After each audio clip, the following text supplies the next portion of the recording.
అపోస్తలుడైన పౌలు తెస్సలోనికి రాసినటువంటి మొదటి పత్రిక మరి పూట 2వ అధ్యాయము 1-4 వచనాలు ధ్యానం చేద్దాము. నేను చదువుతున్నాను, ఒకసారి మీరు బైబిల్ తెరచి చూడండి.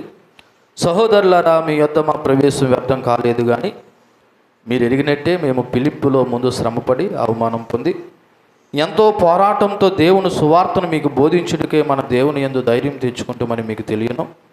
ఎలాగనగా మా బోధ కపటమైనది కాదు, అపవిత్రమైనది కాదు, మోసయుక్తమైనది కాదు, కానీ సువార్తను మాకు అప్పగించుటకు యోగ్యులమని దేవుని వలన ఎంచబడిన వారమై మనుషులను సంతోషపెట్టువారము కాక మన హృదయములను పరీక్షించు దేవునినే సంతోషపెట్టువారమై బోధించుచున్నాము. ప్రార్థన చేద్దాం. చదవబడిన లేఖన భాగాల నుండి దేవుడు మనతో మాట్లాడలాగున. కృపా సత్య సంపూర్ణుడా, మా దైవమా, మీకు వందనాలు. ఈ చదవబడిన లేఖన భాగాల నుండి ఇక మీ పిల్లలుగా మేము సత్యాన్ని గ్రహించిన వారమై క్రైస్తవ విశ్వాస జీవితంలో ఇదిగోనయ్యా మేము మీ యందు భయభక్తులు కలిగిన వారమై మా హృదయ రహస్యాలు ఎరిగిన దేవుడుగా, మమ్మల్ని పరీక్షించేవాడుగా, మీకు లోబడి భయపడి జీవించడానికి ఈ వాక్య భాగంలో నాతో మాతో మా అందరితో మీరు మాట్లాడమని యేసుక్రీస్తు నామములో ప్రార్థన అడిగి వేడుకొంచున్నాం తండ్రి, ఆమేన్. ఈ పూట మనం ధ్యానం చేసేటువంటి అంశం యొక్క పేరుని మీకు జ్ఞాపకం చేస్తున్నాను. నిజానికి సేవకులు అనబడుతున్న మాకు ఇది చాలా ప్రాముఖ్యమైనటువంటి మాటలు. సేవ యొక్క అంతిమ లక్ష్యం దేవుని సంతోషపరచడం. సేవ యొక్క అంతిమ లక్ష్యం ఏంటంటే దేవుని సంతోషపరచడం. గత వారం తెస్సలోనికి రాసినటువంటి మొదటి పత్రిక 1వ అధ్యాయము 8, 9, 10 వచనాలు ధ్యానం చేశాము. ఆ వర్తమానం పేరు ఏంటంటే క్రైస్తవ విశ్వాస జీవితం యొక్క అంతిమ లక్ష్యం ఏంటంటే పరలోక రాజ్యానికి చేరడం. అంటే 2వ రాకడ కొరకు సిద్ధపడి పరలోక రాజ్యానికి చేరడం. అయితే ఈ 2వ అధ్యాయం మొదటి 4 వచనాలకి ఈరోజున మనం ధ్యానం చేసే అంశం ఏంటంటే సేవ యొక్క అంతిమ లక్ష్యం దేవుణ్ణి సంతోషపరచడం. అది సేవకులైనా దేవుని పిల్లలు అనబడుతున్న మనం అందరం కూడా దేవుని సంతోషపరిచేవారిగానే మనం సేవ చేయాలి లేదా జీవించాలి. ఈ యొక్క 2వ అధ్యాయము పౌలు భక్తుడు మరి ఏం చెప్పదలిచి ఉన్నాడంటే తన యొక్క నిజాయితీ, అలాగే ప్రేమ, బాధ్యతలు పౌలు చూపిస్తూ ఉన్నాడు, అలాగే మనకు నేర్పుతూ ఉన్నాడు. ఎందుకంటే తెస్సలోనిక సంఘంలో అది బయట లేదా లోపల కొందరు బహుశా యూదులు కానీ యూదేతరులు కానీ పౌలుని తప్పుగా ఆరోపించారు. పౌలుని ఎలాగ ఆరోపించారు? తప్పుగా ఆరోపించారు. ఏమని ఆరోపించారంటే పౌలు డబ్బు కోసం, పేరు ప్రఖ్యాతుల కోసం సేవ చేస్తున్నాడు తప్ప నిజాయితీగా సేవ చేయట్లేదు అని ఒక ఆరోపణ పౌలు మీదకి రావడం జరిగింది. బహుశా తెస్సలోనిక సంఘం లోపల ఉన్నవారు అన్నారో బయట ఉన్నవారు అన్నారో తెలీదు, అది యూదులు కానివారో తెలియదు, కానీ తప్పుడు ఆరోపణలు చేయడం సహజంగా మనిషికి అది సహజం, తప్పుడు ఆరోపణలు చేయడం. సో పౌలు మీద కూడా డబ్బు కోసం, పేరు కోసం సేవ చేస్తున్నాడని ఒక ఆరోపణ ఉంది. అలాగే అతని సేవ మోసమని, అబద్ధమని, అశుద్ధమని. మూడోది, అతను భయపడి పారిపోయాడు. కాబట్టి పౌలు నిజాయితీగా, నీతిగా సేవ చేయట్లేదు, ఆయన డబ్బు గురించి, పేరు గురించి సేవ చేస్తున్నాడని ఒక ఆరోపణ పౌలు మీద ఉంది. అయితే పౌలు ఈ ఆరోపణలకు సమాధానం ఇస్తూ తన సేవ యొక్క మోడల్ చూపిస్తున్నాడు. అసలు నేను సేవ ఎలా చేశాను, ఎందుకు చేశాను, నేను ఎవరు పిలిస్తే చేశాను సేవకి అని తన సేవ చేసిన విధానం యొక్క మోడల్ని ఇక్కడ చూపిస్తూ ఉన్నాడు. అందులో మొట్టమొదటిది ఏంటంటే పౌలు సేవ యొక్క నిజాయితీ మరియు ధైర్యం కనబడుతూ ఉంది. పౌలు సేవ యొక్క నిజాయితీ మరియు ధైర్యం కనబడుతూ ఉంది. అలాగే సంఘం యొక్క స్పందన, దేవుని వాక్యం కనబడుతూ ఉంది. అలాగే పౌలు యొక్క ప్రేమ, ఆశ ఈ 2వ అధ్యాయం అంతా కనబడుతూ ఉంటుంది. సో మొట్టమొదటి వచనాన్ని మనం ధ్యానం చేస్తే 2వ అధ్యాయము 1వ వచనంలో సహోదరులారా అని పౌలు భక్తుడు సంబోధించాడు. నిజం చెప్పాలంటే పౌలు తన పరిచర్య చేసినటువంటి అనేక ప్రాంతాల్లో సంఘాలందరిలో ఉన్నటువంటి సంఘానికి ఏ పత్రిక రాసినా లేదా సంఘాన్ని ఏ విధంగా సంబోధించాడంటే సహోదరులుగానే సంబోధించాడు. కారణం ఏంటంటే క్రైస్తవులు కలిగి ఉన్న సార్వత్రిక విశ్వాసాన్ని బట్టి ఇప్పుడు క్రీస్తునందు ఉన్న ప్రతి ఒక్కరూ కూడా ఒక కొత్త ఆధ్యాత్మిక కుటుంబం. ఇక్కడ ఉన్న మనము ఒకవేళ బంధుత్వాన్ని బట్టి, వరుసలను బట్టి, ఒకవేళ అక్కైనా లేదా చెల్లైనా, బావ అయినా, లేకపోతే అమ్మైనా, నాన్నైనా, అది పక్కన పెడితే క్రైస్తవ ఆధ్యాత్మిక కుటుంబ జీవితంలో మనం అందరం కూడా ఎవరం అంటే సహోదరులము. కాబట్టి ఈ పౌలు భక్తుడు ఆ భావజాలంతోనే సహోదరులరా అని సంబోధిస్తూ ఉన్నాడు. ఒకసారి ప్రభువారు కూడా ఈ బంధుత్వం గురించి ఒక మాట అన్నారు. మత్తయి సువార్త 12వ అధ్యాయము 46వ వచనం మనందరికీ ఎరికైన మాట అయినప్పటికీ ఒకసారి ఆలోచన చూద్దాము. మత్తయి సువార్త 12వ అధ్యాయము 46వ వచనంలో ఆయన జనసమూహములతో ఇంకా మాట్లాడుచుండగా, ఇదిగో ఆయన తల్లియు సహోదరులను ఆయనతో మాట్లాడగోరుచు వెలుపల నిలిచి ఉండిరి. అప్పుడు ఒకడు, ఇదిగో నీ తల్లి నీ సహోదరులు నీతో మాట్లాడవలనని వెలుపల నిలిచి ఉన్నారని ఆయనతో చెప్పెను. అందుకు ఆయన తనతో ఈ సంగతి చెప్పిన వాడిని చూసి అన్నాడంట, నా తల్లి ఎవరు, నా సహోదరులు ఎవరు అని చెప్పి తన శిష్యుల వైపు చెయ్యి జాపి అన్నాడంట, ఇదిగో నా తల్లియో నా సహోదరులను అన్నాడంట. ఎందుకు అన్నాడంటే కిందనుంది, పరలోకమందున్న నా తండ్రి చిత్తం చొప్పున చెయ్యవాడే నా సహోదరుడని నా తల్లి అని చెప్పాడు. అంటే ఇప్పుడు ఎవరు దేవుని దృష్టిలో సహోదరులు అంటే పరలోకమందున్న యొక్క తండ్రి చిత్తం చేసేవాళ్ళు. అది ఏ కులం వాడైనా, ఏ మతం వాడైనా, ఏ జాతి వాడైనా, లేదా ఎక్కడ వాడైనా ప్రభువునందు విశ్వాసం ఉంచి ఆయన చిత్తం చొప్పున చేసే ప్రతి ఒక్కరు కూడా దేవుని యొక్క సార్వత్రిక సంఘంలో కుటుంబంలో మనం అందరము సహోదరులమే. దేవునికి మహిమ కలుగును గాక. సో ఆ భావజాలంతో పౌలు భక్తుడు సహోదరులారా అని సంబోధించి ఏమంటున్నాడంటే, మీ వద్ద మా ప్రవేశము వ్యర్థము కాలేదు కానీ అని మొదలెట్టాడు. అంటే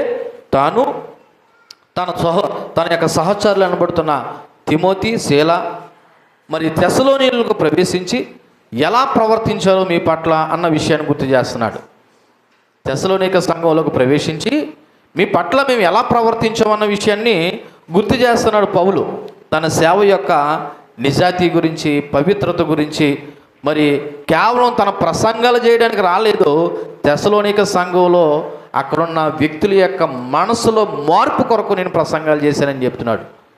ఏదో తెస్సలోనిక ప్రాంతానికి వెళ్ళి అక్కడ సంఘం ఏర్పాటు చేసి అక్కడ ప్రసంగం చెప్పేసి వెళ్ళిపోవాలన్నది పౌలు ఉద్దేశం కాదు. ప్రసంగం విన్న వారి జీవితాల్లో ఏం ఏర్పడాలి, మార్పు కావాలన్న ఉద్దేశంతో మరి ఆయన ప్రయాసపడ్డాననే విషయాన్ని చెప్తా ఉన్నాడు. అంతేకాదు, మరి మా రాక మీ విషయంలో వ్యర్థం కాలేదు. అంటే మేము తెస్సలోనిక సంఘానికి లేదా పట్టణానికి రావడం వల్ల మా యొక్క ప్రయాస, మా రాక, మా ప్రయాణము వ్యర్థం కాలేదు అని చెప్తూ దాని యొక్క ఫలముగా మీ యొక్క సాక్ష్యమే అన్న విషయాన్ని గుర్తు చేస్తున్నాడు. అందుకే మీ వద్ద మా ప్రవేశం ఎట్టిగా ఉన్నదో అన్నది జ్ఞాపకం చేస్తూ ఉన్నాడు. కారణం ఏంటంటే తెస్సలోనిక పట్టణంలో సంఘం ఏర్పడ్డది, విశ్వాసంలో కొనసాగుతున్నారు. అంతేకాదు, గత వారం విన్నాము తెస్సలోనిక సంఘస్థులు అనేకులకి ఎలాగున్నారంట, మాదిరిగా ఉన్నారు. ఓ రకంగా చెప్పాలంటే మరి గ్రీస్ దేశస్తులంతా, గ్రీస్ దేశం అనబడుతున్న లేదా మైనర్ ఆసియా అనబడుతున్న ప్రాంతం అంతా కూడా ఈ తెస్సలోనికులు ఎలాగున్నారంటే మాసిదోనియా వారికి, ఆకయ్య వారికి, ఆ మాటకు వస్తే ప్రతి చోట కూడా వీళ్ళు ఎలాగున్నారంటే అనేకులకు మాదిరిగా ఉన్నారు. సో దీన్ని బట్టి చూస్తే తెస్సలోనిక పట్టణంలో మా ప్రయాస వ్యర్థము కాలేదు అన్న విషయాన్ని గుర్తు చేస్తూ ఉన్నాడు. మొదటి వచనంలో, సహోదరులారా మీ వద్ద మా ప్రవేశము వ్యర్థము కాలేదు అంటే మేము తెస్సలోనిక పట్టణానికి వచ్చి సేవ చేయడం వల్ల, ప్రసంగాలు చేయడం వల్ల, సువార్త ప్రకటించడం వల్ల మేము పడ్డ ప్రయాస వ్యర్థం కాలేదు. ఎందుకు కాలేదంటే ఈ రోజున సంఘము ఏర్పడమే కాదు, ఆ సంఘము విశ్వాసంలో కొనసాగుతుంది. విశ్వాసంలో కొనసాగడమే కాదు, అనేకులకి ఎలాగున్నారంటే మాదిరిగా ఉన్నారు. దీన్ని బట్టి ఆలోచన చేస్తే మీ వద్దకు రావడం వల్ల మా ప్రయాస ఏమీ వ్యర్థము కాలేదు అని మొదటి వచనంలో పౌలు భక్తుడు జ్ఞాపకం చేస్తున్నాడు. సో ఈ వచనం నుండి మనం నేర్చుకోవాల్సిన కొన్ని మాటలు మీకు క్లుప్తంగా గుర్తు చేస్తూ ఉన్నాను. అందులో మొదటిది, మరి పరిచర్యకు ఉద్దేశం వృధా కాలేదని మరి పౌలు చెప్తూ ఇది మోసపూరితం కాదు అంటున్నాడు. మా పరిచర్య యొక్క ఉద్దేశము ఏం కాలేదు, వృధా కాలేదు, ఇది మోసపూరితము కాదు. ఎందుకంటే మేము డబ్బు కోసం, గౌరవం కోసం తెస్సలోనిక పట్టణానికి రాలేదు.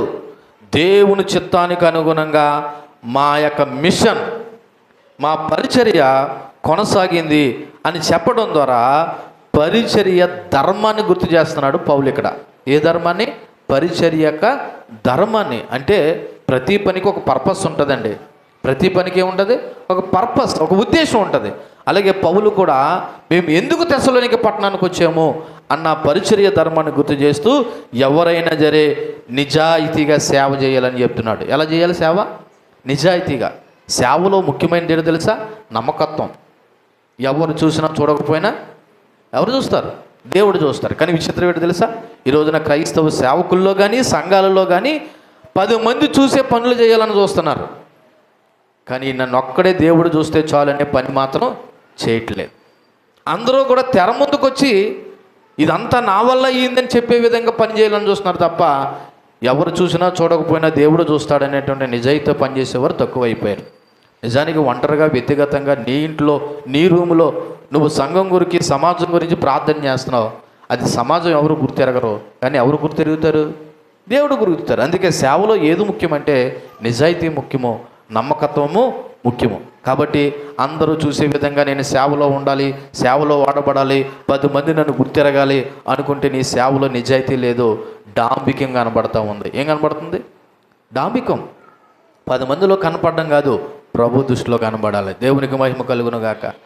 ఎవరి దృష్టిలో కనబడాలి మన సేవ? ప్రభు దృష్టిలో. సేవకునిగా మేమైనా మీరైనా మీరు కూడా సేవ చేయొచ్చు. ఎలా చేయొచ్చు సేవ? మీరు నేర్చుకున్న మాటలు. మరి ఈ తెస్సలోనిక సంఘం సేవ ఎలా చేసింది?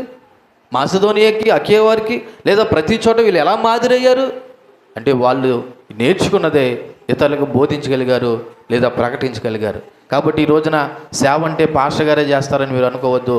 ఈ రోజున నూతన నిబంధన సంఘం అనబడుతున్న మనం అందరం కూడా ఎవరు అంటే సేవకులమే. కాబట్టి మన సేవ ఎలా ఉండాలో తెలుసా? నీతిగా, నిజాయితీగా, నమ్మకత్వం కలిగి ప్రభువుకు కనిపించే విధంగా సేవ చేయాలి. అది మొదటిది. రెండోది వచనంలో ఈ పరిచర్యల్లో నిజాయితీ, దేవుని మీద ఆధారపడడం గురించి కూడా ఇది ఒక మంచి ఉదాహరణ. పౌలు భక్తుడు నేను దేవుని మీద ఆధారపడి సేవ చేశానని చెప్తున్నాడు. ఎందుకంటే తెస్సలోనిక సంఘమే మాదిరి. పౌలు పడ్డ ప్రయాస వ్యర్థం కాలేదు అని చెప్పడానికి, నేను దేవుని మీద ఆధారపడి సంఘాన్ని కట్టాను అనడానికి తెస్సలోనిక సంఘం మాదిరి. ఎందుకో తెలుసా? పౌలు యథార్థంగా నీతిగా సేవ చేశాడు కాబట్టి అక్కడ సంఘం కూడా నీతిగా యథార్థంగా జీవించగలిగింది. మూడోది పరిచర్యలో ఓర్పు అవసరం అండి. ఎంత కష్టపడి సేవ చేస్తే పౌలు మీద ఏ ఎలిగేషన్ తీసుకొచ్చారని తెలుసా? ఆరోపణలో పౌలు దేని గురించి సేవ చేస్తున్నాడు?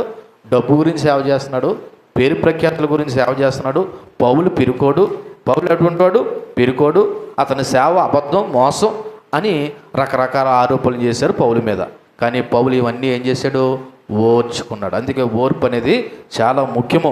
కాబట్టి ఓర్చుకుని దేవుని మీద ఆధారపడి పరిచర్య చేస్తే ఆలస్యమైన మంచి ఫలితాలు చూడవచ్చు. ఆలస్యమైన మంచి ఫలితాలు చూడవచ్చు. కాబట్టి సేవలో కొన్నిసార్లు వెనక్కి లాగేవారు ఉంటారు, నిందలేసే వాళ్ళు ఉంటారు, అవమానపరిచేవారు ఉండొచ్చు. అయినా సరే ఇవన్నీ మన సేవ యథార్థమైనది అయితే, మనం చేసే పని కరెక్ట్ అయితే ఎవరు ఎన్ని మాటలన్నా సరే మనం ఓర్చుకుని ముందుకి వెళ్ళిపోవాలి. ఈ రోజున ఎవరైతే మన మీద నిందలు ఆరోపణలు చేస్తున్నారో, ఒక రోజున నువ్వు చేసే సేవ కరెక్ట్ అయితే, నువ్వు చేసే భక్తి యథార్థమైనది అయితే, దేవుడు నిన్ను హెచ్చించిన తర్వాత, నీకు ఫలితాలు ఇచ్చిన తర్వాత నిన్ను ఏళన చేసిన వారే నోటి మీద ఏం చేస్తారు? వేలేసుకుంటారు. అది ఎప్పుడు?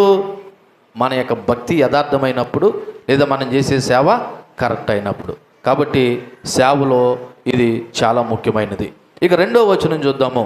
రెండో వచనం చూసినట్లయితే ఏమని మొదలు పెట్టాడు? రెండో వచనం, మీరు ఎరిగినట్టే మేము ఫిలిప్పీలో ముందు శ్రమపడి అవమానం పొంది ఎంతో పోరాటంతో దేవుని సువార్తను మీకు బోధించుటకే మన దేవుని యందు ధైర్యం తెచ్చుకుంటామని మీకు తెలియను అని మాట్లాడుతున్నాడు. అంటే ఈ రెండో వచనంలో మరి మా ప్రయాస అయితే వ్యర్థం కాలేదు కానీ మీరు ఎరిగినట్టే అన్నాడు. ఏమి ఎరిగారు? తెస్సలోనిక సంఘం. ఇక్కడ తెస్సలోనిక సంఘాన్ని సాక్ష్యంగా చెప్తున్నాడు పౌలు. బయట వాళ్ళు ఆరోపించిన ఆరోపణలకి సాక్ష్యాన్ని ఎవరిని పెడుతున్నాడు? సంఘాన్నే పెడుతున్నాడు. ఎందుకు పెడుతున్నాడంటే పౌలు సేవ ఎలా చేశాడో ఎవరికి తెలుసు. ఉదాహరణకి నేనే ఉన్నానమ్మా, బయట వాళ్ళందరికీ తెలియపోయినా ఒక సేవకునిగా నా వ్యక్తిత్వంగానే నేను సేవ ఏ విధంగా చేస్తున్నానో, దేని గురించి చేస్తున్నానో ఎవరికి తెలుస్తుంది? స్థానిక సంఘాన్ని తెలుస్తుంది. అవునా కదా? ఒకవేళ చెప్పమంటే ఒక సేవకునిగా నా గురించి సాక్ష్యం చెప్పమంటే అది మంచి అవని చెడు అవని ఎవరికి తెలుస్తుంది? స్థానిక సంఘాన్ని తెలుస్తుంది. కాబట్టి ఇక్కడ పౌలు కూడా ఎవరిని సాక్ష్యంగా పెడుతున్నాడంటే తెస్సలోనిక సంఘాన్ని సాక్ష్యంగా పెడుతున్నాడు. తన మీదకి వచ్చిన ఆరోపణలు ఏటి? మీరు ఎరిగినట్టే. ఏటి ఎరిగారు? ఇదిగో నేను తెస్సలోనిక పట్టణానికి ఎలాగొచ్చానో, ఇక్కడ ఎంత ప్రయాసపడ్డానో, ఎంత వ్యతిరేకత వచ్చిందో, అయినా సరే నేను దేవుని వాక్యాన్ని ప్రభువులు ధైర్యం తెచ్చుకుని ఎలా ప్రకటించానో, ఇదిగో మీరు మమ్మల్ని ఎలా చేర్చుకున్నారో, మీరు ఎలాగ విన్నారో, దీని అంతటికి సాక్ష్యం ఎవరంటే మీరే అన్న విషయాన్ని సాక్షులుగా తెస్సలోనిక సంఘాన్ని పెడుతున్నాడు. ఎందుకంటే తెస్సలోనిక పట్టణం రాకముందు ఫిలిప్పీలో ఆయన శ్రమ పడ్డాడంట, అవమానం పొందాడంట, కొట్టబడ్డాడంట, ఖైదు చేయబడ్డాడంట. అవునో కాదో ఒకసారి అపోస్తలుల కార్యాలు 16వ అధ్యాయంలోకి వెళ్దాం. అపోస్తలుల కార్యాలు 16వ అధ్యాయము 22వ వచనం చూద్దాం. చూడండి. అప్పుడు జన సమూహము వారిని మీదకు దొమ్మిగా వచ్చును, న్యాయాధిపతులు వారి వస్త్రాలను లాగివేసి వారిని బెత్తములతో కొట్టవలనని ఆజ్ఞాపించిరి. వారు చాలా దెబ్బలు కొట్టి వారిని చెరసాల్లో వేసి భద్రంగా కనిపెట్టవలనని చెరసాల నాయకునికి ఆజ్ఞాపించిరి. అంటే తెస్సలోనిక పట్టణానికి రాకముందు పౌలు ఫిలిప్పీ పట్టణంలో సువార్త ప్రకటించాడు. అక్కడ ఆయనకి ఎదురైన పరిణామాలు ఇక్కడ ఏమని రాయబడి ఉన్నాయి? జన సమూహం వారి మీదకి ఎలాగొచ్చిందంట? దొమ్మిగా వచ్చిందంట. న్యాయాధిపతులు వారి వస్త్రాలను ఏం చేశారంట? లాగేశారంట. లాగేసి ఏం చేశారంట? బెత్తాలతో కొట్టబడ్డారంట. కొట్టబడ్డమే కాదు, చివరికి తీసుకెళ్ళి ఎక్కడ పెట్టారంట? చెరసాల్లో, జైల్లో పెట్టారంట. ఏం చేస్తేని అక్కడ ఏం జరిగిందో తెలుసా? చూడండి 16వ వచనం, 16వ అధ్యాయం 16వ వచనం. మేము ప్రార్థనా స్థలానికి వెళ్ళుచుండగా పుతోను అని దయ్యం పెట్టిన సోది చెప్పుడు చేత తన యజమానులకు బహులాభం సంపాదించుతున్న ఒక చిన్నది మాకు ఎదురుగా వచ్చింది. ఆమె పౌలును మమ్మను వెంబడించి, ఈ మనుషులు సర్వోన్నతుడైన దేవుని దాసులు, వీరు మీకు రక్షణ మార్గం ప్రచురించేవారే ఉన్నారని కేకలు వేసి చెప్పాను. ఆమె ఇలాగ అనేక దినములు చేయుచుండెను గనుక పౌలు వేకలు పడి దాని వైపు తిరిగి అన్నాడంట, నీవు ఈమెను వదిలిపొమ్మని యేసుక్రీస్తు నామమున ఆజ్ఞాపించుచున్నానని ఆ దయ్యంతో చెప్పెను. వెంటనే అది ఏం చేసింది? ఆమె వదిలిపోయింది. ఎందుకు జరిగింది? మంచిదా చెడ్డా? ఆ పుతోను అనబడుతున్న దయ్యం ఆ చిన్నదాన్ని ఏం చేసిందంట? విడిచిపెట్టిపోయింది.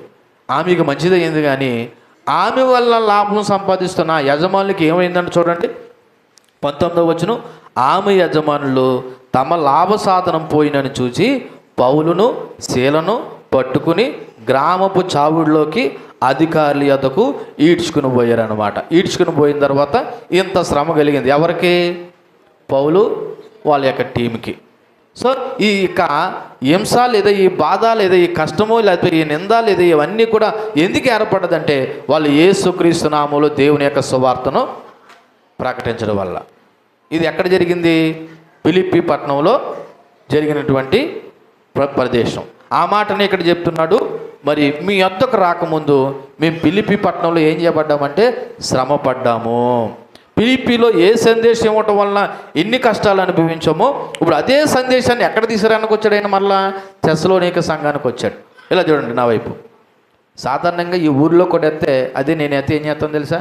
ఇంటికి వెళ్ళిపోతాను, పక్క ఊరికి వెళ్ళను. ఎందుకని ఫిలిప్పీ పట్టణంలో పౌల్ని వాళ్ళ టీంని ఏం చేశారంట? మన భాషలో చెప్పాలంటే ఏంటి? చావగొట్టి చెదగొట్టి చెవులు మూసేసినంత పని చేశారు. ఎవరిని? ఏదో బతుకుంటే బచ్చల కూరన్న తినొచ్చు అన్నట్టుగా తర్వాత చేద్దాంలే సేవ అని చెప్పేసి ఎక్కడ పోతాము? ఇంటికి వెళ్ళిపోతాం. కానీ పౌలు ఏం చేశాడంట? ఫిలిప్పీ పట్టణంలో కూడా ఎత్తే తెస్సలోనిక పట్టణానికి వెళ్ళాడంట. ఇక్కడ దెబ్బలు తినేసిన వాళ్ళైతే మనం ఏం చేస్తాం అంటున్నాను? నోరు మూసుకుని సైలెంట్ ఇంటికి పోతామా? కానీ పౌలు పుత్రుడు ఏం చేశాడంట? ఫిలిప్పీ పట్టణంలో ఎంత జరిగితే ఆయన క్రీస్తునందు ధైర్యం తెచ్చుకుని ఎక్కడికి వెళ్ళాడంట?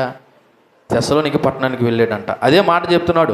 ఫిలిప్పీలో ఏ సందేశం ఇవ్వటం వల్ల ఇన్ని కష్టాలు అనుభవించామో ఇప్పుడు అదే సందేశము తెస్సలోనికల్లో ప్రకటించడానికి మరి ఆయన వచ్చాడు. వాళ్ళ తెస్సలోనిక పట్టణంలో మాత్రం వ్యతిరేకత రాలేదంటే అక్కడ వచ్చింది వ్యతిరేకత. మీకు ప్రారంభ వచనాల్లో చెప్పాను, 1వ వచనం చెప్పేటప్పుడు అక్కడ కూడా మరి పౌలు మీద మరి దొమ్మిగా వచ్చి మీదన పడిపోయారు. అయినా జరే వ్యతిరేకత ఏదైనా జరే తెస్సలోనిక పట్టణంలో కూడా ఏం చెప్పాడు ఆయన? క్రీస్తు సువార్తను ప్రకటించాడు. కారణం ఏంటంటే దేవుని యందు ధైర్యం తెచ్చుకున్నాడంట. ఎవరి యందు? అందుకే కష్టాలు వచ్చినప్పుడు, ఇబ్బందులు వచ్చినప్పుడు, నిందలు వచ్చినప్పుడు, అవమానాలు వచ్చినప్పుడు ఎవరిని చూడాలి తెలుసా? నువ్వు దేవుని చూడాలా. దేవుని యందే నీకు ధైర్యం. ఎవరి ధైర్యం? పౌలు మీద అనేక ఆరోపణలు వచ్చినా, అనేక హింసలు వచ్చినా, బాధలు వచ్చినా, కష్టాలు వచ్చినా, నిందలు వచ్చినా, అవమానాలు వచ్చినా ఎవరి వైపు చూశాడు ఆయన? దేవుని వైపు చూసి దేవుని బట్టి ధైర్యం తెచ్చుకుని అక్కడ కూడా తెస్సలోనికలో ఆయన దేవుని సువార్తను ప్రకటించాడంట. అంటే ఇప్పుడు చెప్పండి, పౌలు ధనార్జనే ధ్యేయంగా సేవ చేశాడా, దేవుని మహిమ కొరకు సేవ చేశాడా? ధనార్జన అంటే డబ్బు గురించి సేవ చేశాడా, దేవుని మహిమ కొరకు సేవ చేశాడా? డబ్బు గురించి సేవ చేసినోడైతే కొట్టేసినప్పుడు ఏం చేస్తాడు? ఇంటికి వెళ్ళిపోతాడు. ఈయన డబ్బు గురించి సేవ చేయలేదు, దేవుని మహిమ నిమిత్తము ఆయన శ్రమలు ఎదుర్కొన్నాడు. ఆ విధంగానే మీ వద్దకు వచ్చాను, మీరు కూడా మమ్మల్ని చూశారు, మేము విధంగా సేవ చేశామో అని పౌలు తెస్సలోనిక సంఘాన్ని సాక్ష్యంగా పెట్టి ఈ విషయాన్ని తెలియపరుస్తూ ఉన్నాడు. నేను మరలా చదువుతున్నాను, ఒకసారి మీరు చూడండి.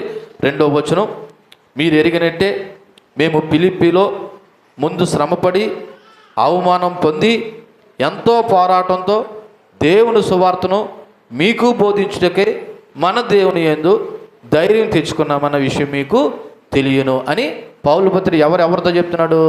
తెస్సలోనిక సంఘంతో చెప్తున్నాడు. మరి ఈ వచనం నుండి మనం నేర్చుకోవాల్సిన విషయాలు ఏంటంటే, సువార్త ప్రకటించినప్పుడు వ్యతిరేకత సహజం. సువార్త ప్రకటించినప్పుడు వ్యతిరేకత అనేది సహజం.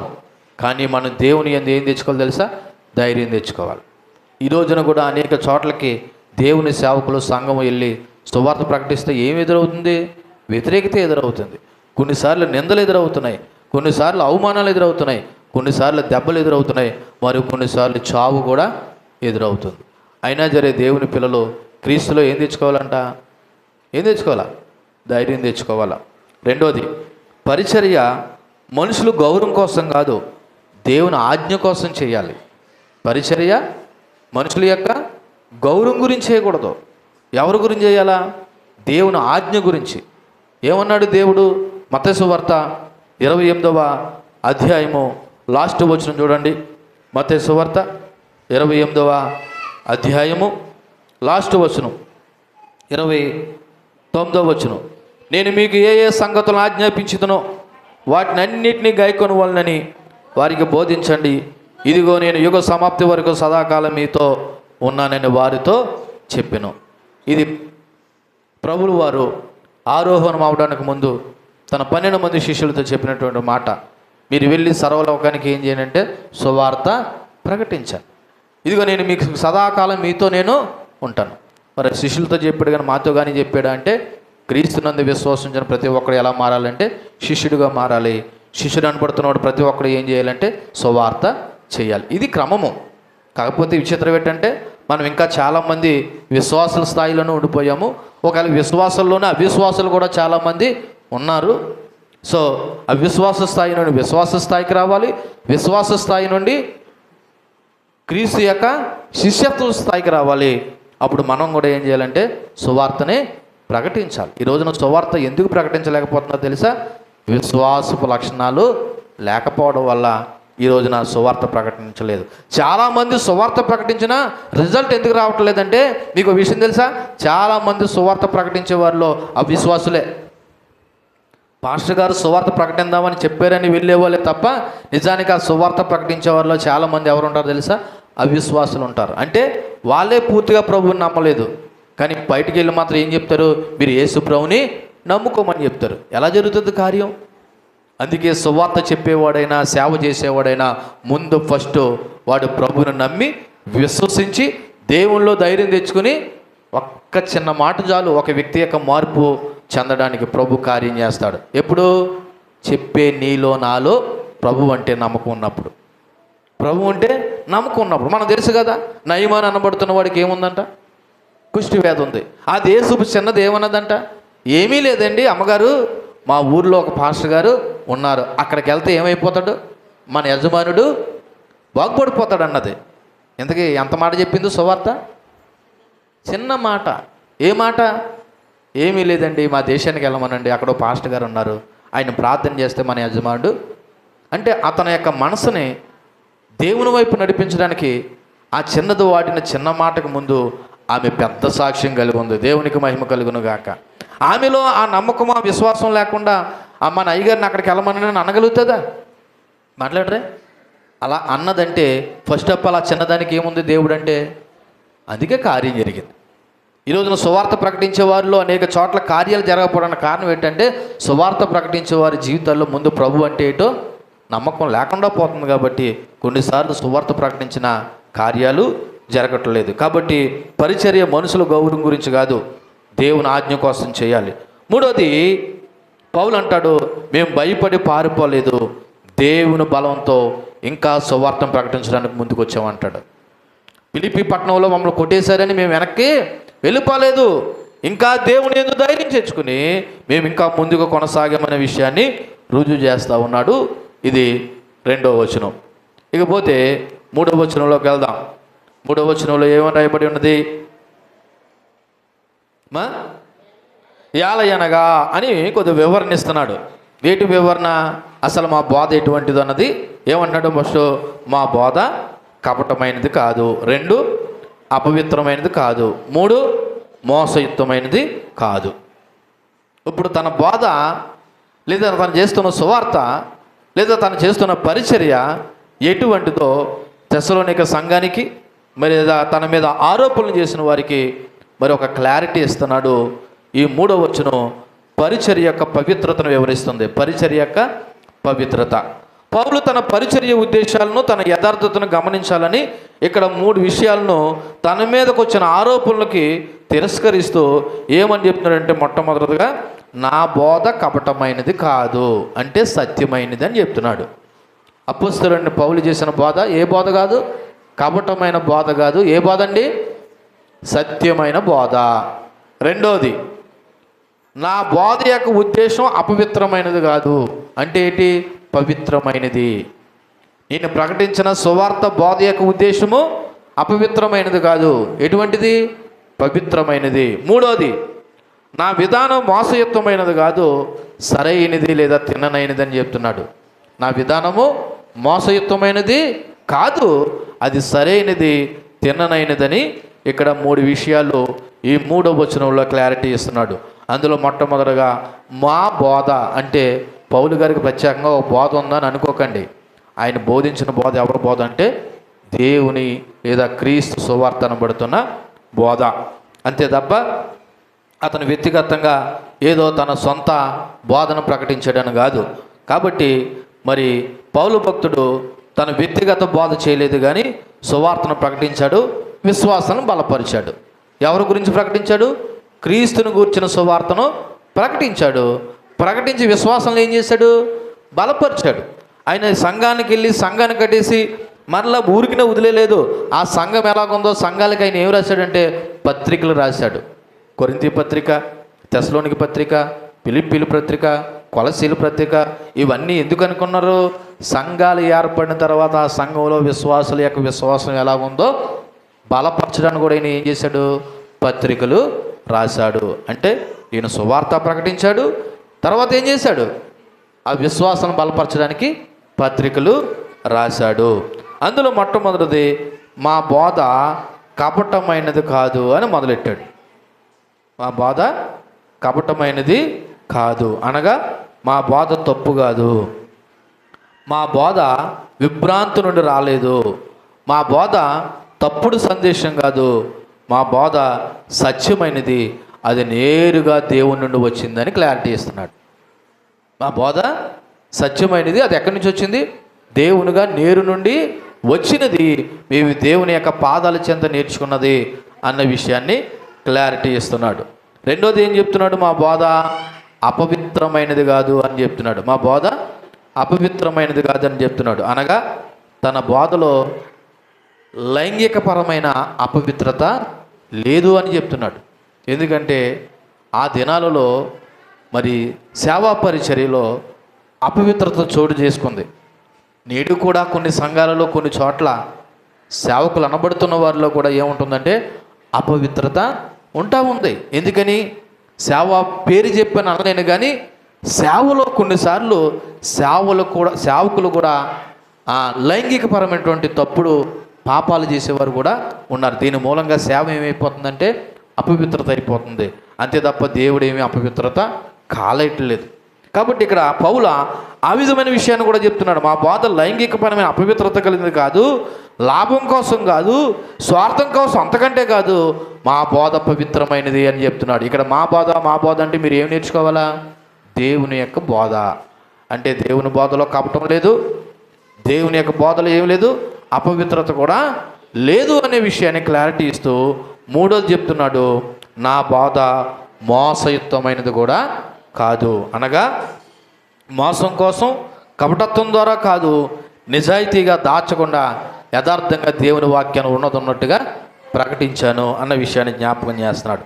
ఫిలిప్పీ పట్టణంలో బాధలు అనిపించిన తర్వాత కూడా ధైర్యంగా సువార్తను ప్రకటిస్తూ ఉండడానికి కారణం ఏంటంటే పౌలుకు తెలుసు, నేను ప్రకటిస్తున్న బోధ మరి సత్యమైనది, పవిత్రమైనది, నిజాయితీ కలిగిందనే విషయం ఎవరు తెలుసు? పౌలుకి తెలుసు. అందుకే సేవ చేసే సేవకుడైనా, ఒకవేళ సువార్త ప్రకటించే విశ్వాస అయినా, ముందు మనం ప్రకటించే విధానంలో కానీ, మన దేవుని యొక్క సువార్త చెప్పే విధానంలో కానీ ముందు మన క్లారిటీ ఉండాలి. ఏముండాలా? ముందు మన క్లారిటీ ఉండాలి. అసలు నేను ఏ ఉద్దేశంతో సువార్త చేస్తున్నాను, అసలు నేను ఏ ఉద్దేశంతో సేవ చేస్తున్నాను? 10 మంది దృష్టిలో కనబడాలనా, లేదా డబ్బు సంపాదించాలనా, లేదా పేరు ప్రఖ్యాతలు సంపాదించాలనా, లేకపోతే దేని గురించో ప్రాకుల్లాడి సేవ చేస్తున్నానా అన్న విషయం సేవకులుగా లేదా విశ్వాసులుగా మనకేముండాలి? ముందు క్లారిటీ ఉండాలి. ఎందుకంటే చాలామంది డబ్బు గురించి సేవ చేసే వాళ్ళు ఉండొచ్చు, పేరు ప్రఖ్యాతల గురించి సేవ చేసే వాళ్ళు ఉండొచ్చు, లేదా సేవలో లాభం సంపాదించడానికి, లేదా కొన్ని భౌతికమైనటువంటి మేలుల కొరకు, ఉపయోగాల కొరకు సేవ చేసే వాళ్ళు కూడా ఉండొచ్చు. కానీ పౌలు భద్ర చెప్తున్నాడు, నేను మోసయుక్తమైన సేవ చేయలేదు, అపవిత్రమైన సేవ అంతకంటే చేయలేదు, అంతేకాదు కపటమైన బోధ ఏది చేయలేదు, నేను ఏది చేసినా దేవుని మహిమ కొరకే చేశాను అన్న విషయాన్ని పౌలు భక్తుడు జ్ఞాపకం చేస్తున్నాడు తెస్సలోనిక సంఘానికి. చూడండి, ఈ వచనం నుండి మనం నేర్చుకోవాల్సిన కొన్ని ముఖ్యమైన విషయాలు జ్ఞాపకం చేసుకుంటే, మొదటిది సువార్తలో నిజాయితీ, పవిత్రత, సత్యము బలంగా ఉండాలండి. సువార్తలు ఏముండాలి అంటే, సువార్తలు అంటే క్రీస్తు సువార్తలో కాదు, చెప్పేవాళ్ళు ఏముండాలి? నిజాయితీ ఉండాలి, పవిత్రత ఉండాలి, సత్యం ఉండాలి.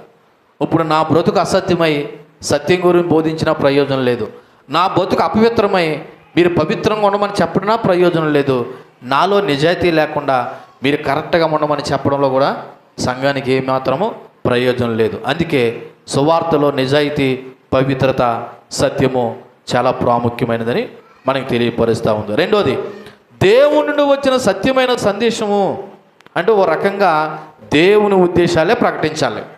ఒక సేవకుడైనా, ఒక సువార్త అయినా ఎవరు ఉద్దేశాలు ప్రకటించాలి? సొంతవి కాదు, దేవుడు బైబిల్లో ఏమైతే రాయించాడో, ఏమైతే ప్రకటించమన్నాడో అదే ప్రకటించాలి తప్ప ఒకటి ఎలాగా మార్చకూడదు, ఒకటి అలాగా మార్చకూడదు, నీకు అనుకూలంగా సేవ అంతకంటే మార్చకూడదు. అర్థమవుతుందా? ఏమర్థమవుతుంది? దేవుని నుండి వచ్చిన సందేశము సత్యమైనది కాబట్టి ప్రకటించేవారు ఎవరైనా సరే దేవుని వాక్యాన్ని ఉన్నట్టుగా ప్రకటించాలి తప్ప వాళ్ళకు అనుకూలంగా దేవుని యొక్క వాక్యాన్ని మార్చకూడదు. మూడోది, దేవుని యొక్క సేవ దేవుని సన్నిధానంలో పరీక్షించబడుతుందండి. ఎక్కడ పరీక్షించబడుతుంది? ఒక రోజున నేను చేసిన సేవ అయినా, ఒకవేళ మీరు ప్రకటించిన సువార్త అయినా ఎక్కడ పరీక్షించబడుతుందంట? ఎక్కడంట? ఒకసారి మీరు కొరింథీయులకు రాసినటువంటి మొదటి పత్రిక 3వ అధ్యాయము నేను చదువుతున్నాను చూడండి. కొరింథీయులకు రాసినటువంటి మొదటి పత్రిక 3వ అధ్యాయము 11వ వచనం, వేయబడి తప్ప మరి యొక్క పునాది ఎవడునో వేయనేరడు, ఆ పునాది యేసుక్రీస్తే. ఎవరెవరు ఈ పునాది మీద బంగారము, వెండి, వెలగల రాళ్ళు, కర్ర, గడ్డి, కొయ్యకాలు మొదలైన వాటితో కట్టిన ఎడల వారి పని కనబడను, ఆ దినమును దానిని తేటపరచును, అది అగ్ని చేత బయలుపరచబడను, మరియు వారి పని ఎట్టిదో ఏది పరిశీలిస్తుందంట? ఏది పరిశీలిస్తుందంట? అగ్నియే పరీక్షించున్నానుంది. అంటే నేను చేసిన సేవ ఎంత కరెక్ట్ అయిందో, బంగారంతో చేశాను అంటే బంగారంతో చేశానంటే బంగారంతో కాదు, అంటే బంగారం లాంటి సేవ చేశానా, వెండి లాంటి సేవ చేశానా, లేకపోతే ఇంకేమైనా వెలగల రాళ్ళు, కర్ర, గడ్డి, కొయ్య ఏ రకమైన సేవ చేశానన్నది ఒక రోజు దేంతో పరీక్షింపబడుతుందంట? మీరు ఎప్పుడైనా చూసారో లేదో, బంగారాన్ని దేంతో పరీక్షిస్తారో? అగ్నిలో తీసుకెళ్తే ఒరిజినల్ బంగారము డూప్లికేట్ బంగారము తెలుసుకోండి. అలాగే సేవ కూడా ఒక రోజు దేంతో పరీక్షింపబడుతుంది? అగ్నితో పరీక్షింపబడుతుంది. అందుకే మరి సేవకులుగా మేమైనా ఒకవేళ సువార్త ప్రకటించేవారైనా నేర్చుకోవాల్సిన విషయం తెలుసా? మన యొక్క సేవ దేవుని సన్నిధానంలో పరీక్షింపబడుతుంది, మనుషుల ముందు కాదు. అలాగే 4వ వచనంలో మరి సేవలో వ్యతిరేకత ఉన్నప్పటికీ స్థిరంగా ఉండాలి, విశ్వాసంతో పట్టుదలతో కొనసాగాలని వాక్యము ఈ వచనం మనకి ప్రోత్సహిస్తూ ఉంది. నేను తర్వాత మాట్లాడతాను మీ సంగతి. చూడండి 4వ వచనం చూడండి. తెస్సలోనికీయులకు రాసినటువంటి మొదటి పత్రిక 2వ అధ్యాయము 4వ వచనం. సువార్తను మాకు అప్పగించుటకు యోగ్యులమని దేవుడు వలన ఎంచబడిన వారిపై మనుషులను సంతోషపెట్టువారు కాక మనుషుల హృదయమును పరీక్షించు దేవుడే సంతోషపెట్టువారిపై బోధించుచున్నాము. సో ఈ వచనము పరిచర్య యొక్క నిజాయితీ, పరిచర్య యొక్క నిజాయితీ లేదా లక్ష్యం గురించి తెలియపరచబడతాం. దీని గురించి పరిచర్య యొక్క నిజాయితీ గురించి లేదా లక్ష్యం గురించి తెలియపరచబడుతుంది. ఏటి నిజాయితీ లేదా ఏటి లక్ష్యము అంటే ఇక్కడ మొట్టమొదటిగా కొన్ని మాటలు కనబడుతున్నాయి. సువార్తను మాకు అప్పగించుటకు యోగ్యులమని దేవుని వలన ఎంచబడిన వారమే. అంటే మేము ఎవరి వలన ఎంచబడ్డాం? మేము మమ్మల్ని ఎవరు ఎన్నుకున్నారని చెప్తున్నాడు ఇక్కడ పౌలు. దేవుడు ఎన్నుకున్నాడని చెప్తున్నాడు. ఎవరు ఎన్నుకున్నాడంట? దేవుని వలన ఎంచబడిన వారమే అనగా దేవుని చేత పరీక్షింపబడి ఆమోదించబడిన వారమే, పరీక్షల ద్వారా యోగ్యత నిరూపింపబడిన వారమే దేవుడు మాకు ఈ సువార్తను అప్పగించాడనే విషయాన్ని జ్ఞాపకం చేస్తున్నాడు. మీరు ఎప్పుడైనా ఎలక్ట్రికల్ సంబంధం అనేది ఏదైనా కొన్నప్పుడు ఫైనల్గా టెస్టెడ్ ఓకే అని ఒక సీల్ వేసి ఉంచుతారు. అంటే అర్థం ఏంటో తెలుసా?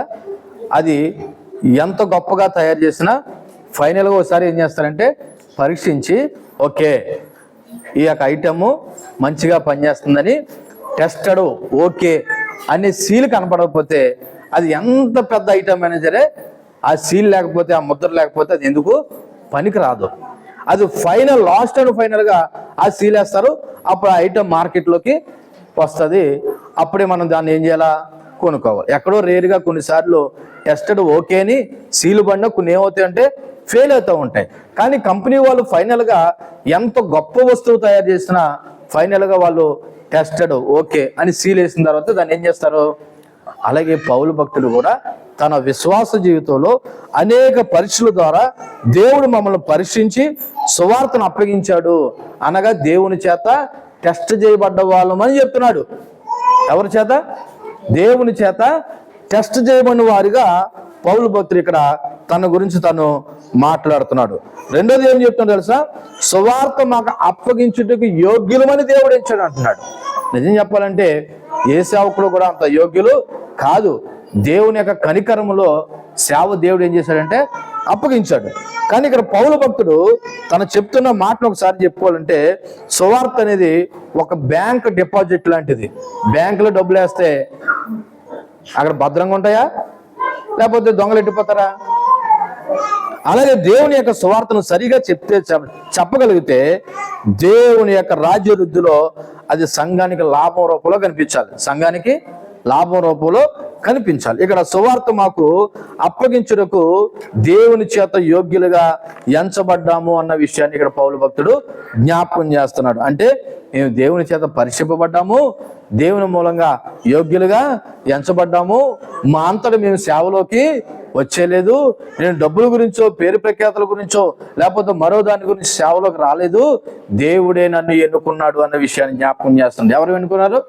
దేవుడే నన్ను. గలతీయ సంఘ విషయంలో కూడా ఇటువంటి ఆరోపణ పౌలు వచ్చినప్పుడు పౌలు అదే మాట జ్ఞాపకం చేశాడు. ఒకసారి మీరు చూడండి ఏమన్నాడు. గలతీయులకు రాసినటువంటి పత్రిక మొట్టమొదటి అధ్యాయము చూడండి. గలతీయులకు రాసిన పత్రిక మొట్టమొదటి అధ్యాయము చూడండి 11వ వచనం. సహోదరులారా, నేను ప్రకటించిన సువార్త మనుషుని యోచన ప్రకారమైనది కాదు కానీ మీకు తెలియజెప్పుచున్నాను, మనుషుల వల్ల దాన్ని నేను పొందలేదు, నాకెవడునూ దాన్ని బోధించలేదు, కానీ యేసుక్రీస్తు బయలుపరచడం వల్ల అది నాకు లభించిందని చెప్తున్నాడు. ఇంకా ఆ మాటకు వస్తే నేను ఎక్కడ నేర్చుకున్నాను తెలుసా? చూడండి, 17వ వచనంలో, నాకంటే ముందుగా అపోస్తులైన వారి యొద్దకు యెరూషలేము కానీ వెళ్ళలేదు, కానీ వెంటనే అరేబియా దేశంలోకి వెళ్ళి తిని పిమ్మట దమస్కు పట్టణానికి తిరిగి వచ్చేది. అంటే అక్కడికి వెళ్ళి నేను అరేబియా దేశంలో దేవుని యొక్క సువార్తను దేవుని యొక్క పాద సన్నిధిలో నేర్చుకున్నాను అన్న విషయాన్ని పౌలు భక్తుడు జ్ఞాపకం చేశాడు. ఓకేనా? సో నేను మనుషుల మూలంగా ఈ సువార్త చెప్పట్లేదు, నన్ను ఎవడో ఎన్నుకోలేదు, నన్ను ఎవరు ఎన్నుకున్నారు? దేవుడే ఎన్నుకున్నాడనే విషయాన్ని, దేవుని చేత యోగ్యులమనే విషయాన్ని చెప్పాడు. ఇకపోతే అతి ప్రాముఖ్యమైన 2 మాటలు ఇక్కడ కనబడుతున్నాయి. ఆ 4వ వచనంలో చూస్తే, మేము మనుషులను సంతోషపెట్టువారము కాక అని ఉంది. అంటే దేవుని సేవలో చెప్పే సేవకుడు కానీ లేదా సువార్తకుడు కానీ ఎవరిని సంతోషపెట్టకూడదు? వింటున్న ప్రేక్షకులైన మిమ్మల్ని సంతోషపెట్టకూడదు. ప్రేక్షకులు అంటే విశ్వాసులైన మిమ్మల్ని మీకు సంతోషకరంగా వాక్యాన్ని మలచకూడదని అర్థం. అంటే ఏంటి? పాపంలో ఉన్న జరే పర్లేదు అమ్మా, నువ్వు పాపంలో చేస్తూ ఉండు అంటే మిమ్మల్ని ఏం చేసినట్టు? నేను ఏం చేసినట్టు? మీకు అనుకూలంగా పాపాన్ని ప్రోత్సహించి మిమ్మల్ని సంతోషపెట్టిన వాడిని అవుతాను. అందుకే ఇక్కడ పౌలు భక్తుడు జ్ఞాపకం చేసుకుంటున్నాడు, సువార్త మాకు అప్పగించుటకు యోగ్యులమని దేవుని వల్ల ఎంచబడిన వారమే మనుషులను సంతోషపెట్టువారము కాక. అంటే మనుషులను ఆనందపరచడం కోసం, వాళ్ళ నుండి గౌరవం పొందడం కోసం లేదా లాభం సంపాదించుకోవడానికి మేము బోధ చేయటం లేదు. ఒకవేళ ఏ బోధకుడైనా మనుషులను సంతోషపెట్టేలాగా బోధ కలిగిస్తే లేదా అటువంటి బోధ చేస్తే ఆ వ్యక్తి అంట వారిని సంతోషపరచడమే కాదు, ప్రజలను నరకానికి తీసుకెళ్ళిన వాడు అవుతాడు. ఎందుకని? అసలు సంఘంలో ఉన్న విశ్వాసులని పాపంలో ఉంటే దేవుని వాక్యం ద్వారా ఖండించకుండా మిమ్మల్ని సంతోషింపజేసి ప్రోత్సహింపజేసామనుకో, ప్రస్తుతానికి మీకు సంతోషంగానే ఉంటుంది, కానీ ఎక్కడికి వెళ్తుంది ఆ విశ్వాసి? ఎక్కడికి వెళ్తుంది? నరకానికి వెళ్తారు. కాబట్టి మరి ఇటువంటి బోధ చేయడం వల్ల కొన్నిసార్లు పాస్టర్ గారులు కానీ లేదా సేవకులు కానీ లేదా పరిచర్యలు కానీ సువార్తలు కానీ చేసే నష్టాలు ఏంటన్నది, ఎందుకు ఇటువంటి కపట బోధ చేస్తారు, ఎందుకు మనుషులను సంతోషపరిచే బోధ చేస్తారంటే మొట్టమొదటి కారణం ఏంటంటే తెలుసా? వాళ్ళు ఇటువంటి బోధన చేయడానికి కారణం ఏంటంటే వాళ్ళకి కొన్ని కావాలి. ఏం కావాలి? డబ్బులు కావాలి. డబ్బులు కావాలంటే ఎవరిని సంతోషపరచాలి? మనుషులను సంతోషపరచాలి. పేరు కావాలి అంటే ఏం చేయాలి? మిమ్మల్ని పొగుడుతా ఉండాలి. అలాగే కొన్నిసార్లు పేరు ప్రఖ్యాతులతో పాటు ఇంకా ఏదో ఆశించే వాళ్ళు కూడా ఉంటారు. అటువంటి సమయంలో కూడా ఏం చేస్తూ ఉంటారు? మిమ్మల్ని సంతోషపెట్టే విధంగానే బోధ చేస్తారు. అలా సంతోషపెట్టే విధంగా బోధ చేయడం అనేది ఒక పెద్ద శోధన. ఏంటంటే అది ఒక పెద్ద శోధన. ఇలాంటివి చేయడం వల్లంట సంఘాన్ని పాపంలో ప్రోత్సహించడం అవుతుంది. అంతేకాదు సంఘాన్ని నిలువెత్తని స్థితికి తీసుకెళ్ళిన వాళ్ళు అవుతారు. ఏ బోధ చేయడం వల్ల? మనుషులను సంతోషపెట్టే బోధ చేయడం వల్ల. రెండోది, ఇలా మనుషులను సంతోషపెట్టే బోధకులు ఎందుకు అలా చేస్తారంటే కానుకల గురించి అంట. ఒకవేళ ఉన్నట్టుగా వాక్యం చెప్తే సంఘంలో సంఖ్యాబలం ఉండదని. సంఘంలో సంఖ్యాబలం అంటే ఏంటి? సంఘంలో నుండి మనుషులు వెళ్ళిపోతారు ఉన్నట్టుగా చెప్తే అని చెప్పేసి ఆ వ్యక్తి పాపం చేస్తున్నా, పాపంలో ఉన్నా, లేదా తప్పుడు పని చేస్తున్నా, లేదా వాక్య వ్యతిరేకంగా జీవించినా వాక్యం ఎలా చెప్తారంటే వాళ్ళని సంతోషపెట్టే విధంగానే చెప్తారు. కారణం ఏంటంటే ఎక్కడైతే సంఘం మారిపోతారేమో అని. రెండోది, సంఘంలో పదవులు పోతాయేమో అని, లేదా మెప్పు పోతుందేమో అని, ఏదో సంపాదించాలనే తాపత్రంలో పొగడతలతో కొన్ని ప్రసంగాలు, తప్పుడు బోధలు చేయడానికి ఆస్కారం ఉంది. ఇలా మనుషులను సంతోషపెట్టేవారు ఏం చేస్తారు? తప్పుడు బోధలు చేస్తారు. ఏ బోధలు చేస్తారు? తప్పుడు బోధలు చేస్తారు. అలాగే పొగడతలతో కొన్ని ప్రసంగాలు. ఇంకా ఆ ప్రసంగంలో దేవుడు ఉండడు, ఆ ప్రసంగంలో దేవుని సువార్త ఉండదు. ఎవరు కనపడతారు? ఒకవేళ మీ ఇంటికి ప్రార్థన పెట్టించుకుంటే మీరు కనపడతారు, నా ఇంటికి ప్రార్థన పెట్టించుకుంటే నేను కనపడతాను. లేకపోతే మీ నుండి మెప్పు కావాలనుకుంటే పొగడ్తలు కనపడతాయి తప్ప అందులో క్రీస్తు కనపడ్డు. అందుకే పౌలు ఏమన్నాడు తెలుసా? మేము మనుషులను సంతోషపెట్టే సువార్త చేయలేదు అంటున్నాడు. చెప్పండి, మిమ్మల్ని అడుగుతున్నాను, మీకు ఏ సువార్త కావాలి? మిమ్మల్ని సంతోషపెట్టే సువార్త కావాలా? మిమ్మల్ని సరిచేసే సువార్త కావాలా? సరిచేసే సువార్త అయితే ఒకవేళ ప్రభు కృపను బట్టి మీరు మారు మనసు పొందుకొని మరి ప్రభు యొక్క రాజ్యంలో ఉండడానికి అవకాశం ఉంటుంది. లేదు పాస్టర్ గారు, మీరు మమ్మల్ని ఎప్పుడూ నవ్విస్తూ ఉండాలి, కవ్విస్తూ ఉండాలి, సంతోషపరుస్తూ ఉండాలి, మేము పాపంలో ఉన్నా సరే మమ్మల్ని ఏమనకూడదు, మీరు ప్రోత్సహించేవారుగా ఉండాలనుకుంటే ఇంకనే బోల్డ్ సంపాదించవచ్చు. కానీ దానికి శిక్ష నాకు కూడా ఉంటుంది. ఎందుకని? ఈ సంఘం ఎవరిది? దేవునిది, నాది కాదు. క్రీస్తు రక్తం చేత కొనబడిన సంఘం. రేపటి దినాన జవాబుదారి దేవుడికి నేను లెక్కప్ప చెప్పవలసిన వాడినాను. కాబట్టి కొన్నిసార్లు పాపంలో ఉన్నప్పుడు లేదా మరి వాక్య వ్యతిరేకమైన విధానంలో ఉన్నప్పుడు మీరు బాధపడకపోయినా, దుఃఖపడకపోయినా, నొచ్చుకోకపోయినా, లేకపోతే ఆఖరికి మీరు కోపగించే సంఘం మానేసినా సరే వాక్యాన్ని ఉన్నట్టుగానే చెప్పడము నిజమైన సేవకుని యొక్క లక్షణము. ఆ లక్షణాన్ని పౌలు భక్తుడు చెప్తున్నాడు. మేము ఎన్నడను మనుషులను సంతోషపెట్టేవారిగా మేమేం చెప్పలేదు, సువార్త ప్రకటించలేదు అంటున్నాడు. కానీ చాలా విచిత్రం ఏంటంటే ఈ రోజున మనుషులను సంతోషపెట్టే సువార్త లేదా మనుషులను సంతోషపెట్టే బోధకులు ఎక్కువై ఉన్నారు. ఎందుకంటే సంఘము ఒకసారి చూడండి, తిమోతికి రాసినటువంటి మొదటి పత్రిక 4వ అధ్యాయము 3వ వచనం.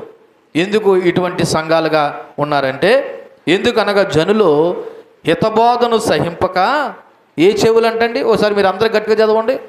దురద చెవులు గలవారై తన స్వకీయ దురాశకులకు అనుగుణంగా అనుకూలమైన బోధకులను తమ కొరకు ఏం చేసుకుంటున్నారంట, పోగు చేసుకుంటున్నారంట. అంటే ఏంటి తెలుసా?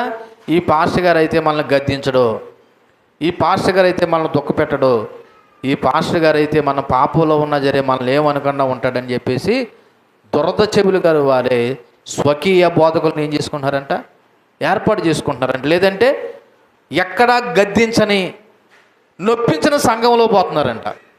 ఎందుకని? ఆ పాస్టర్ గారు అయితే పాపాన్ని ఖండించడు, వచ్చాడా వెళ్ళిపోయాడా, మన జోలికి మన ఊసు రాడు.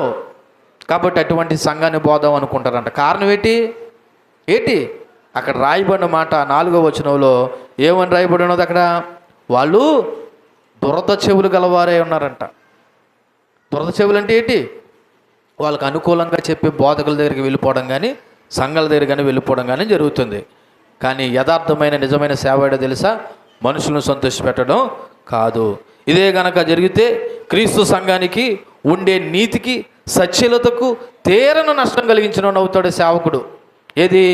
మనుషులను సంతోషపెట్టంగా సేవ కానీ చేస్తే దేవుని యొక్క సంఘానికి, ఆయన పవిత్రతకు, ఆయన సత్యలతకు తీరని నష్టం కలిగినట్లే. ఈ కారణాలను బట్టి బోధించేవాడు సేవకుని యొక్క ఉద్దేశం ఎప్పుడూ కూడా మనుషులు సంతోషపరచడం కాకుండా దేవుని ఆమోదాన్ని పొందే విధంగా సేవ చేయాలి. అందుకే గలతీయులకు రాసిన పత్రికలో పౌలు భక్తుడు 1వ అధ్యాయం 10వ వచనంలో ఆ సంఘంతో ఈ విధంగా మాట్లాడాడు. ఒకసారి చూడండి, గలతీయులకు రాసినటువంటి పత్రిక 1వ అధ్యాయము 10వ వచనంలో ఏమని చెప్పాడు? ఇదిగో ఇప్పుడు నేను మనుషుల దయను సంపాదించుకొని చూచుచున్నానా, దేవుని దయను సంపాదించుకొని చూచుచున్నానా, నేను మనుషులను సంతోషపెట్టి కూర్చున్నానా? నేను ఎప్పటికీ మనుషులను సంతోషపెట్టి వాడినైతే క్రీస్తు యొక్క దాసుడు. అంటే ఇప్పుడు మనుషులను సంతోషపెట్టే వాళ్ళందరూ ఎవరు దాసులు కాదనమాట, దేవుడు ఏర్పరచుకున్న దాసులు కాదు, దేవుని సేవకులు అంతకంటే కాదు.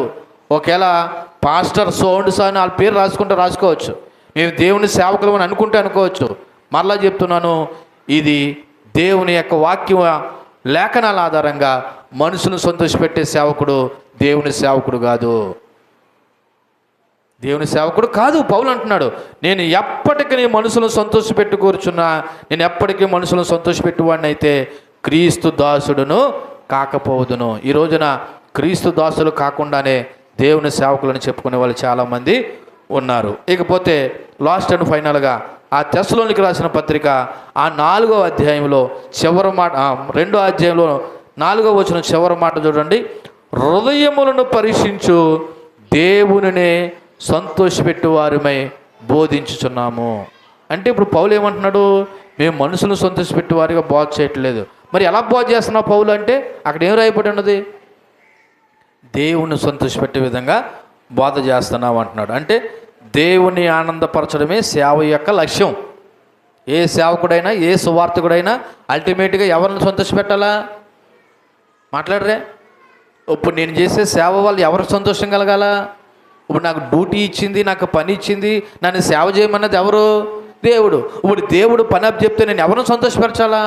ఒకవేళ మిమ్మల్నే కానీ పని చేయడానికి రమ్మంటే ఇప్పుడు మీ యజమానురాలు చెప్పినట్టుగా పని చేయాలా, మీకు నచ్చినట్టుగా పని చేసేస్తారా? అంటే మీ యజమానురాలుగా చెప్పినట్టుగా చేస్తే ఆమెకి కూడా సంతోషం కలిగి మంచిగా చేసామని అంటారు. ఒకవేళ నేను నచ్చినట్టుగా చేశారనుకో, అదే పని మనిషి ఏం చేస్తుందో, పని పెట్టుకున్న ఆ యజమానుడు ఏం చేస్తాడు? అమ్మ రేపటి నుంచి పనికి రాకు, ఎందుకంటే నాకు నచ్చినట్టుగా చేయలేదంటాడు. ఇప్పుడు దేవుని యొక్క సేవకుల యొక్క లక్ష్యం ఏంటంటే తెలుసా? దేవుని సంతోషపరచడమే సేవ యొక్క అంతిమ లక్ష్యం. అంతే తప్ప మరి మనుషులను సంతోషపెట్టేవారుగా ఉండకూడదు. ఎందుకంటే దేవుడు మన హృదయాలను పూర్తిగా పరీక్షిస్తున్నాడు. దేవుడు మన హృదయాలను ఏం చేస్తున్నాడు? పూర్తిగా పరీక్షిస్తున్నాడు. దేవుడు తన హృదయములను పరిశోధించి ఎరిగి ఉన్నాడు కనుక పౌలు ఈ రకమైన బోధ చేస్తున్నాడు. అంతేకాదు అతని అనుచరులు కూడా ఈ రకమైన బోధే చేశారు. దేవుని సంతోషపెట్టే వారిగానే పరిచర్య చేశారు. నేను కూడా ఆ విధంగానే చేస్తున్నాను అన్నవి పౌలు భక్తుడి మాట జ్ఞాపకం చేస్తున్నాడు. కాబట్టి క్రీస్తు సేవకుడు అనబడుతున్న ప్రతి ఒక్కరూ కూడా దేవుని సంతోషపరిచే విధంగానే సేవ చేయాలి.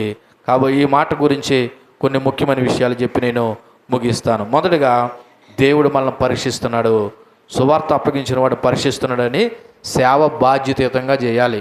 ఓ రకంగా ఈ వర్తమానం సేవకులకు సంబంధించింది అయినా దేవుని పిల్లలుగా మనం అందరము సేవా జీవితంలో ఉన్నాం కాబట్టి మన హృదయాలను పరీక్షించు దేవుడు మనకున్నాడనే విషయాన్ని గ్రహించిన వారమై సేవ ఎలా చేయాలి? బాధ్యతయుతంగా దేవుని సంతోషపరిచే విధంగా చేయాలి. రెండోది, సేవ ఉద్దేశము మనుషులు సంతోషపెట్టడం కాదు, దేవుని సంతోషపెట్టడం. మూడోది, దేవుడు మన హృదయాలను అనగా మన ఉద్దేశాలను పరీక్షిస్తున్నాడు. ఈ సేవ నిజాయితీగా జరుగుతుందా, దురుద్దేశంతో జరుగుతుందా అని. ఎందుకు తెలుసా? కొన్నిసార్లు ఏదైనా ఒక సేవకునిగా నేను ఏదైనా చెయ్యాలనుకుంటే దీని వెనకాల ఉద్దేశం చూస్తాడు దేవుడు. సంఘక్షేమం కొరకు చేస్తున్నాడా వీడు, లేదా వీడు పేరు ప్రఖ్యాతుల కొరకు, లేదా డబ్బులు సంపాదించడానికో, లేకపోతే మరో దాని కొరకు ఈ మీటింగులు పెడుతున్నాడు అన్నది కూడా చూస్తాడు. ఎందుకని? మన హృదయాలను పరీక్షించు దేవుడైన మన హృదయాలను పరీక్షించు దేవుడు. ఎందుకని కొన్నిసార్లు సేవ పేరు చెప్పి ధనాపేక్ష కలిగి కూడా సేవ చేసేవారు ఉన్నారు. మీటింగులు పేరు చెప్పి డబ్బులు సంపాదించేవారు కూడా ఉండొచ్చు.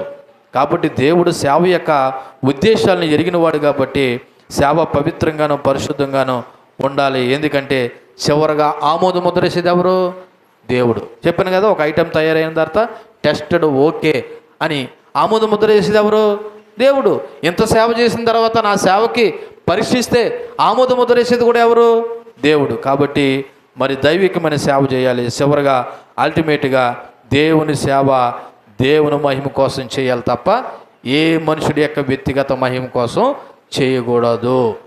అలాగే దేవుని మహిమ కొరకు జీవించాలి తప్ప ఏ వ్యక్తి యొక్క వ్యక్తిగత మహిమ కోసం జీవించకూడదు. పౌలు ఈ 4 వచనాల ద్వారా ఏం చెప్పదలిచాడంటే, బాబు మా బోధ కమటమైనది కాదు, మా బోధ అపవిత్రమైనది కాదు, మా బోధ మోసయుక్తమైనది కాదు, దానికి సాక్ష్యం మీరే. పైగా మా బోధ ఎటువంటిదంటే మనుషులను సంతోషపెట్టే బోధ కాదు, హృదయాలను పరీక్షించు దేవుని సంతోషపెట్టే బోధ అన్న విషయాన్ని తెస్సలోనిక సంఘానికి క్లారిటీ ఇచ్చాడు. తన మీద ఆరోపణలు చేసిన వారికి కూడా క్లారిటీ ఇచ్చాడు. మరి దీని నుండి మేమేమి నేర్చుకోవాలి పాస్టర్ గారు అంటే, ఒక మాట చెప్తున్నాను, మీరు ఎటువంటి బోధ వింటున్నారో ఆలోచన చేయండి. మీరు ఎటువంటి బోధకును కోరుకుంటున్నారో ఆలోచన చేయండి. మీరు ఎటువంటి బోధ, ఎందుకంటే ఈ రోజున సమాజంలో బోధించే బోధలన్నీ కరెక్ట్ కదండి. మీరు బోధే చూస్తున్నారు తప్ప బోధించే సేవకుడి యొక్క బతుకును చూడటం లేదు.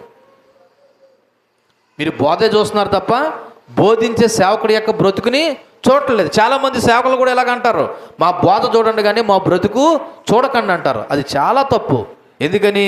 బోధించేవాడు బ్రతుకు బాగుంటేనే ఆ బోధ కరెక్ట్. బ్రతుకు లేకుండా బోధ చేస్తే ప్రయోజనం ఏమీ లేదు. కాబట్టి ఎటువంటి బోధకుడి యొక్క ప్రసంగాలు వింటున్నారు, ఎటువంటి బోధ యొక్క విధానంలో ఉంటున్నారు అన్నది సరి చేసుకోవాలి. అలాగే మీరు బోధించేటప్పుడు కూడా మీ బ్రతుకులు ఎలా ఉన్నాయన్న విషయాన్ని కూడా జ్ఞాపకం చేసుకోవాలి. మీరైనా నేనైనా అల్టిమేట్గా దేవుని సంతోషపరిచే సేవ చేయాలి తప్ప మనుషులను సంతోషపెట్టే విధంగా సేవ చేయకూడదు. అలా చేస్తే వాడు ఎన్నటికీ దేవుని యొక్క దాసుడు కానే కాదు. దేవుడి మాటలు మన ఇంటిలో దీవించి ఫలింపచేయునుగాక. ఆమేన్.